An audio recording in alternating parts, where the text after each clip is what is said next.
L'accord de Paris, pour moi, c'est le point de départ de la réglementation finance durable. C'est parce que l'Union européenne s'est légalement engagée à limiter l'augmentation de la température mondiale à moins de 2 degrés par rapport au niveau pré-industriel, qu'elle a dû ensuite prendre des mesures et donc légiférer pour y arriver. Attends, mais je pensais que l'accord de Paris, c'était de tout faire pour limiter l'augmentation de la température à 1,5 degré. Ouais, t'as raison, en fait c'est les deux. On s'engage, enfin l'Union européenne ou l'accord de Paris s'engage à limiter à 2 degrés, mais on fait tout pour limiter à 1,5 degré. En fait, ils n'ont pas réussi à se mettre d'accord, à s'engager à limiter à 1,5, donc ils ont joué avec les mots.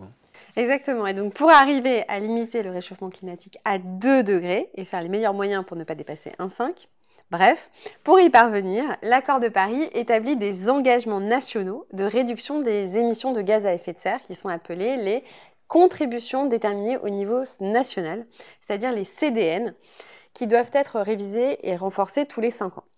Exact, je confirme. Donc en France, par exemple, suite à la signature de l'accord de Paris, la France s'est engagée à réduire ses émissions de gaz à effet de serre de 40% d'ici à 2030 par rapport au niveau de 1990 et à atteindre la fameuse neutralité carbone d'ici à 2050.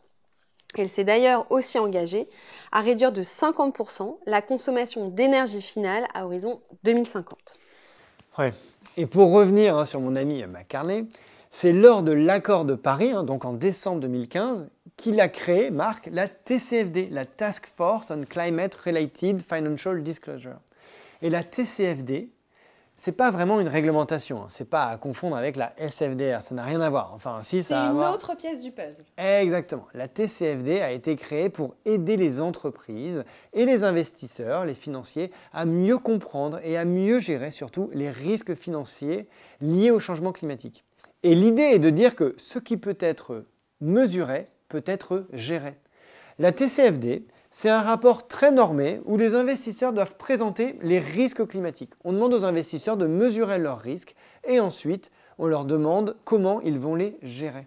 Oui, et les gérer, ça veut dire les réduire. C'est important de le souligner parce que bien souvent, les investisseurs collectent de l'information, donc mesurent les risques, mais ensuite ne s'en servent pas. Ouais, exactement. Alors que justement, la colonne vertébrale de la réglementation européenne, le point de départ, c'est de publier les informations, mais la colonne vertébrale, c'est vraiment de mesurer pour réduire les risques. Donc ça, c'est important de bien le comprendre. Et donc finalement, dans le fond, la réglementation n'est pas là pour contraindre les investisseurs, mais pour qu'ils publient des informations.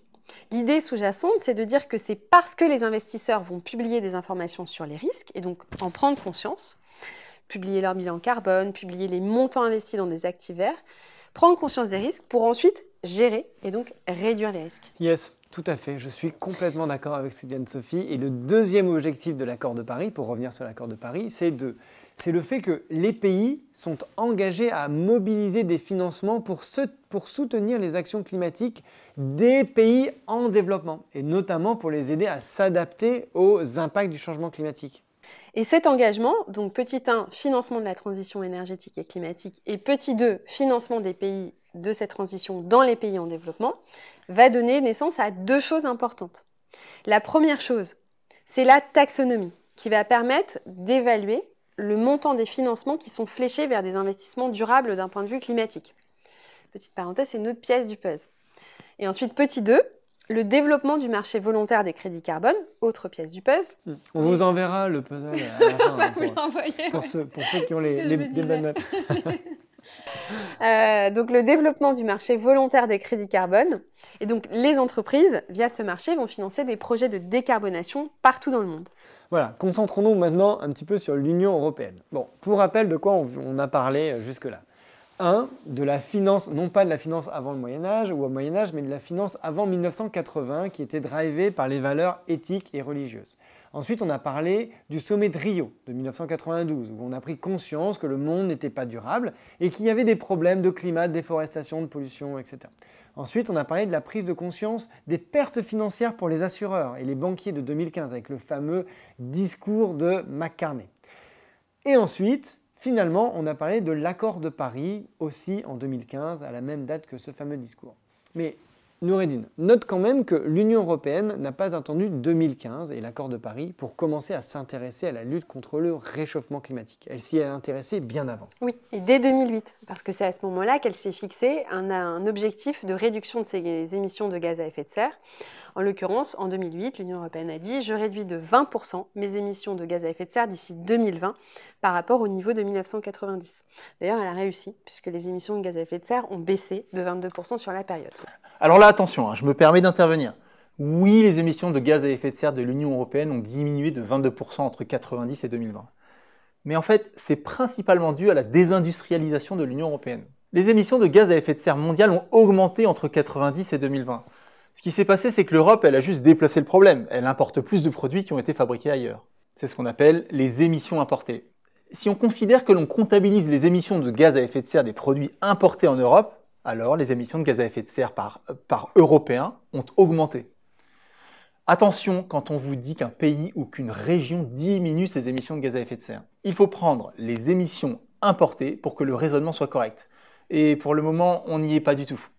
Tu as raison, merci beaucoup pour ces précisions. Et effectivement, on n'y est pas encore. Donc nous disions donc que l'Europe était un peu précurseur avec un plan d'action européen pour la finance durable en 2015 et ensuite en 2018 avec la stratégie renouvelée pour la finance durable. Donc ces deux documents et les mesures associées de ces documents comportent une forte dimension réglementaire en créant des incitations et des standards qui sont favorables à la mobilisation des finances publiques et privées. Et le coup de grâce de tout ça, c'est 2020. D'où vient ce coup de grâce? Le coup de grâce, c'est le Green Deal.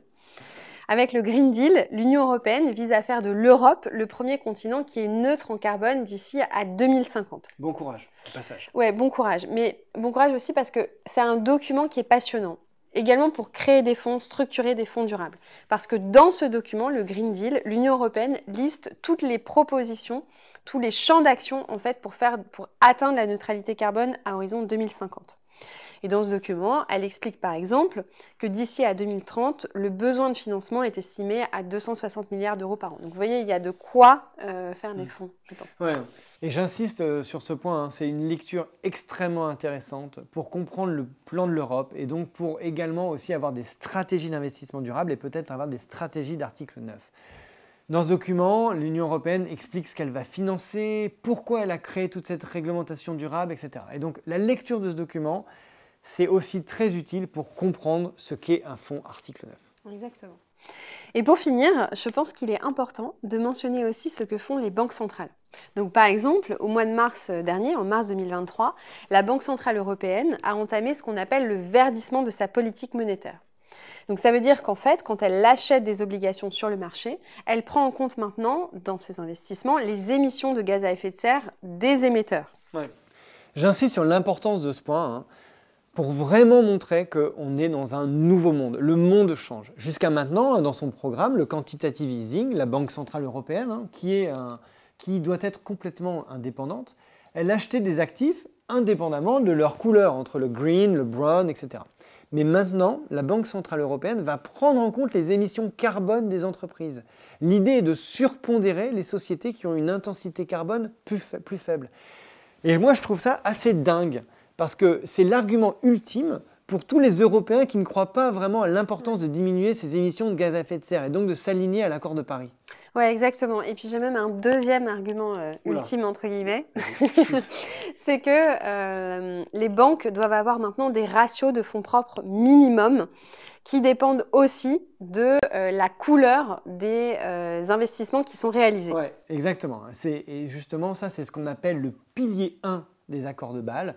Habituellement, plus une banque investit dans des actifs risqués, plus le montant des fonds propres doit être élevé pour la banque.